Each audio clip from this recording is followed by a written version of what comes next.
다 같이 사도신경으로 우리의 신앙을 고백하며 새벽 예배를 하나님께 드리겠습니다. 전능하사 천지를 만드신 하나님 아버지를 내가 믿사오며 그 외아들 우리 주 예수 그리스도를 믿사오니 이는 성령으로 잉태하사 동년녀 마리아에게 나시고 본디오 빌라도에게 고난을 받으사 십자가에 못 박혀 죽으시고 장사한 지 사흘 만에 죽은 자 가운데서 다시 살아나시며 하늘에 오르사 전능하신 하나님 우편에 앉아 계시다가 저리로서 산자와 중자를 심판하러 오시리라. 성령을 믿사오며 거룩한 공예와 성도가 서로 교통하는 것과 죄를 사해 주는 것과 몸이 다시 사는 것과 영원히 사는 것을 믿사옵나이다. 아멘.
오늘 우리가 함께 나눌 말씀은 창세기 9장 18절에서 29절까지의 말씀입니다. 방주에서 나온 노아의 아들들은 셈과 함과 야벳이며 함은 가나안의 아버지라. 노아의 이 세 아들로부터 사람들이 온 땅에 퍼지니라. 노아가 농사를 시작하여 포도나무를 심었더니 포도주를 마시고 취하여 그 장막 안에서 벌거벗은지라. 가나안의 아버지 함이 그의 아버지의 하체를 보고 밖으로 나가서 그의 두 형제에게 알리매 셈과 야벳이 옷을 가져다가 자기들의 어깨에 메고 뒷걸음쳐 돌아가서 그들의 아버지의 하체를 덮으며 그들이 얼굴을 돌이키고 그들의 아버지의 하체를 보지 아니하였더라. 노아가 술이 깨어 그의 작은 아들이 자기에게 행한 일을 알고 이에 이르되 가나안은 저주를 받아 그의 형제들의 종들의 종이 되기를 원하노라 하고 또 이르되 셈의 하나님 여호와를 찬송하리로다. 가나안은 셈의 종이 되고 하나님이 야벳을 창대하게 하사 셈의 장막에 거하게 하시고 가나안은 그의 종이 되게 하시기를 원하노라 하였더라. 홍수 후에 노아가 350년을 살았고 그의 나이가 950세가 되어 죽었더라. 아멘. 기도하시겠습니다. 할렐루야. 사랑과 은혜가 풍성하신 우리 하나님 아버지, 긴 밤을 지나 새 아침을 빛으로 우리에게 일깨워 주시고 오늘도 귀한 생명의 응청을 베풀어 주신 하나님께 감사와 영광을 드립니다. 항상 주님의 십자가 보혈로 우리를 정결케 하시고 부활의 권능으로 희망을 허락하시니 감사드립니다. 우리의 생명의 주관자 되신 하나님만을 높이며 오직 주님만을 의지하는 주의 백성이 되게 인도하여 주옵소서. 이 나라와 민족을 오늘까지 보호해 주신 우리 하나님 아버지, 영적으로 어두워진 이 시대를 긍휼히 여겨주시고 이 땅의 성도들이 이 땅 곳곳에서 빛과 소금의 역할을 감당하며 지금도 변함없이 예수 그리스도가 오직 이 땅의 소망 되심을 깨달아 알게 하여 주시옵소서.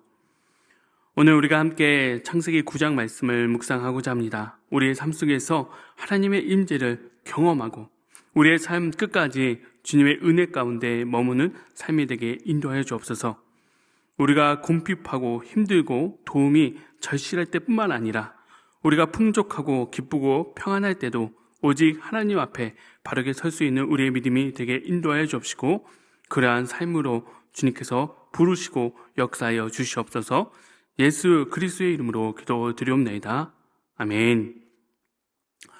오늘 우리가 함께 나눌 말씀은 창세기 9장 18절에서 29절까지의 말씀입니다.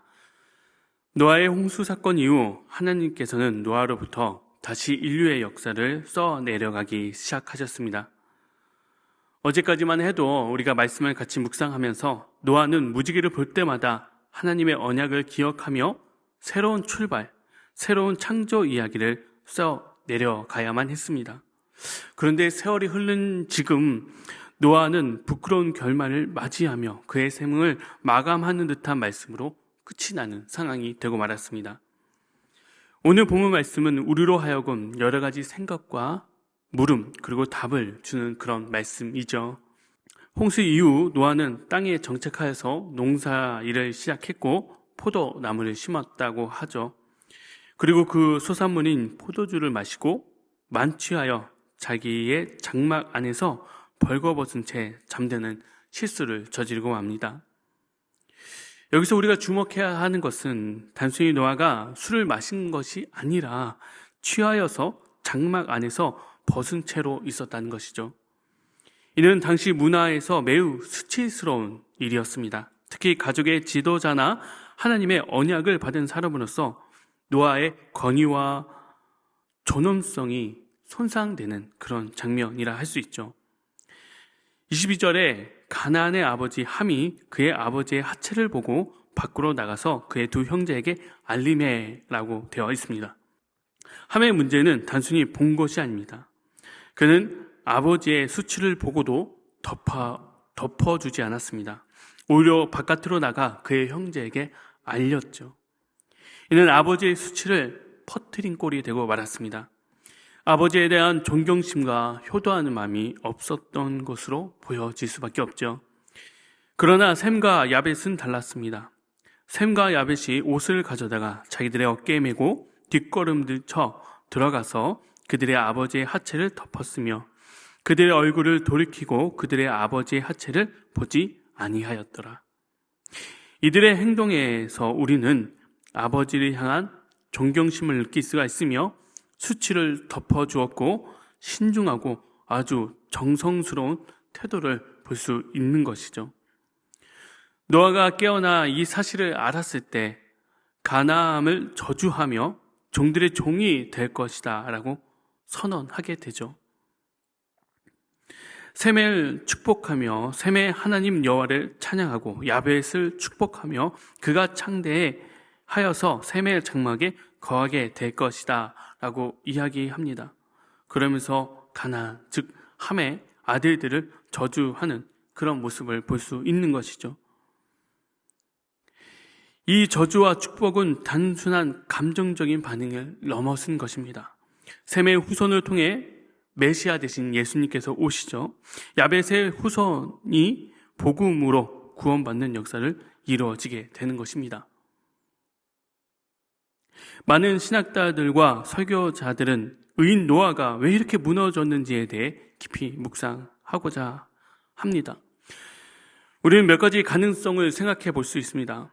어쩌면 그는 120년간 방주를 지으며 겪었던 그 고통과 온 세상이 멸망하는 것을 목격한 그 끔찍함을 보고 나서 그 트라우마 속에서 위로가 필요했을지도 모른다는 생각을 하게 됩니다. 포도주는 고대 근동에서 위로로 상징하기도 하기 때문이죠. 그러나 더 깊은 원인은 사명의식의 상실이 아니었을까라고 저는 생각합니다. 평생을 준비했던 하나님의 심판이 끝났습니다. 아주 거대하며 아주 큰 기적이었죠. 정말 평생 간증거리가 되기도 하며 평생 이 말을 하고 다녀도 끝이 안 날 이야기입니다. 홍수가 나고 방주를 만들고 온 세상이 물로 뒤덮는 이 어마어마한 일, 이 거대한 기적 이후에 하나님께서 주신 또 새로운 사명이 있었는데 생육하고 번성하고 땅에 충만하라라는 것이었죠. 분명 노아는 그 사명도 잘 감당하며 살아가고 있었을 것입니다.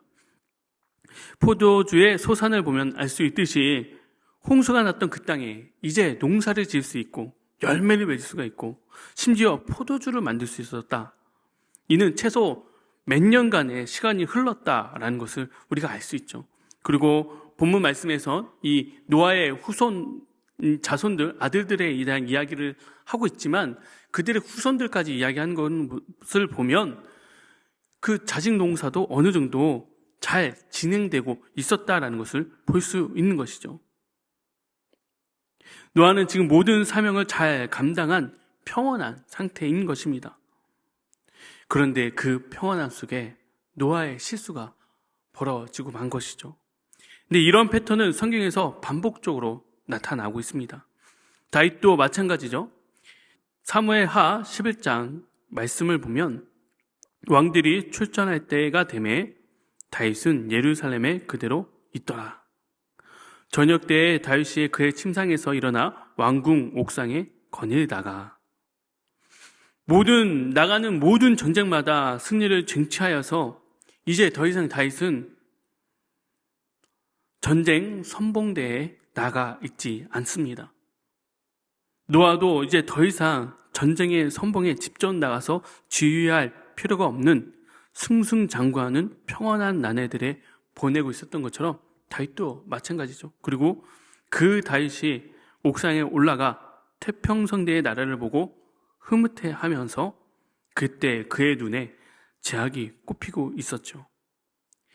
당대 의인이라 칭함받았던 노아의 삶도 모든 일이 다 잘 되어서 평온해진 그 상황 속에서 포도주를 마시고 취하며 그의 권위가 실추되는 행동을 하는 것조차 인식하지 못한 상황이 되어버린 것이죠. 여호수아 시대 이후 가나안 정복이 아직 마무리되지 않았지만 광야 시대가 끝난 사사기 2장에 다른 세대는 여호와를 알지 못했다라고 말씀해 주고 있습니다.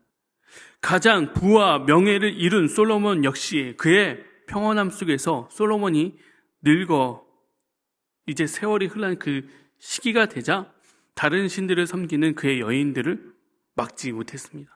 고린도전서 10장 12절 말씀은 이렇게 말씀해 주고 계십니다. 그런즉 선줄로 생각하는 자는 넘어질까 조심하라. 우리가 잘 아는 찬양 중에 나의 등 뒤에서라는 찬양이 있습니다. 찬양의 2절 가사를 보면 평안히 길을 갈 땐 보이지 않아도 지치고 고나여 넘어질 때면 다가와 손 내미시네. 일어나 걸어라. 내가 새 힘을 주리니 일어나 너 걸어라. 내 너를 도우리. 참 은혜로운 가사죠. 늘 언제나 우리를 보살피시고 도우시는 하나님의 은혜가 담겨져 있는 고백인데 이 찬양을 부르다가 문득 제가 참 너무하다는 생각이 들었어요. 왜 항상 나는 평안히 길을 갈 땐 하나님을 찾지 않고 있다가 힘들고 넘어졌을 때 주님 살아계십니까? 성경은 이제 더 이상 나에게는 적용이 안 되는 말씀인가요? 이렇게 묻고 따지는 제 모습이 떠올라서 너무나 부끄러웠습니다. 이것이 바로 노아의 모습이기도 한 것이죠. 홍수라는 거대한 위기 속에 하나님과 온전히 동행했지만 평안한 일상 속에 그의 긴장감은 잊어버린 것은 아니었을까요? 아쉽지만 오늘 본문 말씀을 묵상하며 이런 생각이 들었습니다.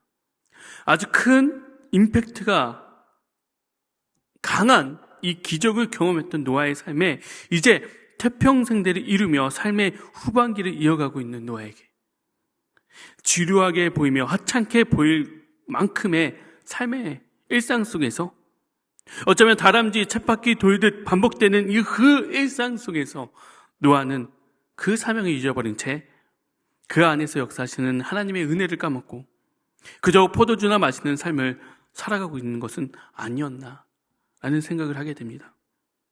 저는 청소년과 청년 사역을 하면서 항상 그들에게 꿈과 사명을 강조해 왔습니다. 하나님께서 너에게 주신 삶의 소명을 찾아야 한다. 단순히 성공이라고 부르는 그 공식을 쫓아 명문대, 대기업, 높은 연봉만 쫓지 말고 이 땅에서 하나님께서 주신 사명을 감당하며 살아야 한다. 그런데 40대가 된 지금의 저에게 과연 하나님은 이제 저에게 어떠한 소명과 사명으로 부르시고 계시는지. 그래, 꿈을 쫓는 것, 꿈을 꿈꾸는 것, 사명을 쫓는 것, 사명을 알아가는 것, 어린아이들에게 너무 중요한 일이지만 이제 그거를 찾기에는 40대, 50대, 60대 이건 너희들의 일이야. 나에겐 해당되는 일이 아니야. 난 너무 늦었어. 과연 하나님께서 원하시는 사명과 삶은 이제 더 이상 우리에겐 해당되지 않는 이야기일까요? 다람쥐 쳇바퀴 돌듯 매일매일 삶이 비슷하게 흘러가면 그런 일상 속에 우리가 살아있다면 나의 옛 영광에 취해서 그래 그때 홍수 참 무서웠지, 그때 사람들 참 많이 날 무시했지, 하지만 결국 하나님께서 하셨어 라고 말하는 것만 하나님께 영광 돌리는 일이고, 오늘 나에게 주신 오늘 하루의 삶에 나에게 하나님께서 원하시는 그 소명은 더 이상 의미 없는 일이 되고 마는 것일까요? 하나님께서는 노아에게 태평성대 자체를 소명으로 주신 것이 아니었습니다. 하나님과 동행하는 사람들을 생육하고 번성시키려 했던 것이 하나님의 목적이었습니다. 그는 자녀들에게 하나님을 경외하는 법을, 아버지를 존경하는 법을, 의롭게 사는 법을 가르쳐야 했습니다. 하나님께서 우리에게 주신 소명은 여전히 유효합니다. 우리의 반복되는 삶이 우리의 사명의 부재를 의미하는 것이 아닙니다. 가정에서 자녀를 신앙으로 양육하는 것, 직장에서 정직하게 살며 그리스도를 증거하는 것, 이웃과 하나님을 사랑하는 것, 이 모든 것이 하나님께 주신 거룩한 사명인 것입니다. 홍수 같은 거대한 사건이 아니어도, 옛 영광이 아니어도 우리에게 지금 여기서 감당해야 할 사명이 있는 것입니다. 평온할 때도, 위기일 때도, 일상이 반복될 때도, 새로운 도전 앞에 섰을 때도 우리는 언제나 십자가를 붙잡아야 할 이유가 여기에 있는 것입니다. 늘 언제나 주님의 말씀 앞에서, 십자가 은혜 앞에서 내 자신을 돌아보고 예수로 사는 삶을 살아가는 저와 여러분들이 되었으면 좋겠습니다. 그리고 그러한 소명을 사명으로 감당하는 오늘 하루가 되기를 우리 같이 기도했으면 좋겠습니다. 주기도문 하시겠습니다. 하늘에 계신 우리 아버지여, 이름이 거룩히 여김을 받으시오며 나라가 임하시오며 뜻이 하늘에서 이루어진 것 같이 땅에서도 이루어지이다. 오늘 우리에게 일용할 양식을 주시옵고 우리가 우리에게 죄 지은 자를 사하여 준 것 같이 우리의 죄를 사하여 주시옵고 우리를 시험에 들게 하지 마시옵고 다만 악에서 구하시옵소서. 나라와 권세와 영광이 아버지께 영원히 쌓옵나이다. 아멘.